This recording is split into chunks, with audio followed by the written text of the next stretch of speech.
नमस्कार दोस्तों, आज की कहानी एक सामाजिक पारिवारिक कहानी है। आप अपना देखिए। मालती, बहू को इतना छूट मत दे, उस पर थोड़ी नकेल कस। विवाह के अगले दिन ही नई नवेली बहू को सलवार कमीज में पहने देख मालती की जेठानी की त्योरियां चढ़ गई थी। मालती बोली, दीदी नकेल क्यों? बहू भी तो हमारी बेटी ही है ना। इतनी गर्मी में जब हम आरामदायक कपड़े पहनते हैं तो बहू क्यों नहीं, कहकर अपनी जेठानी को चुप करा दिया। मालती की जेठानी ने कभी भी अपनी सास का आदर नहीं किया। विवाह के कुछ महीनों के बाद ही पति को लेकर अलग रहने लगी। मालती आई तो अक्सर आके मालती के खिलाफ सास के कान भरती और मालती के पास आकर सास की चुगली करती। सास के देहांत के बाद उनकी जेठानी बच्चों की शिकायत लेकर बैठ जाती और मालती को कहती, अपनी नेहा पे नजर रखना, कहीं कोई ऊंच नीच। बेटी का ब्याह हो गया तो समधियाने पे कटाक्ष करना उनका नियम हो गया था।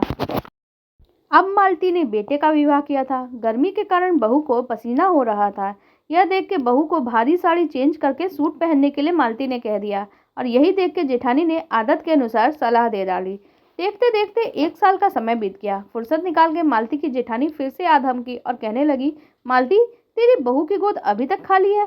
ये आजकल की बहू है ना। दीदी, इतनी जल्दी भी क्या है? आप तो जानती ही हैं कि नेहा को 3 साल के बाद बेटा पैदा हुआ था और वैसे ही बहू को भी। मालती की बात जेठानी को हजम नहीं हुई। वो फिर से बोली, अरे मालती, तू बहुत भोली है। तेरी बहू में जरूर कोई खामी है, तू जाके डॉक्टर के पास दिखा। बस दीदी। मालती लगभग चीख पड़ी।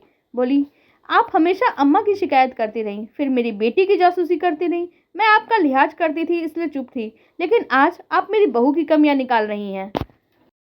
बस करिए दीदी, इतनी ही नसीहत अपनी बेटी को दे देती तो वो अपने पति के साथ ससुराल में रहती। अपने बेटे की भावनाओं का ख्याल रखती तो वो आपके साथ रहता।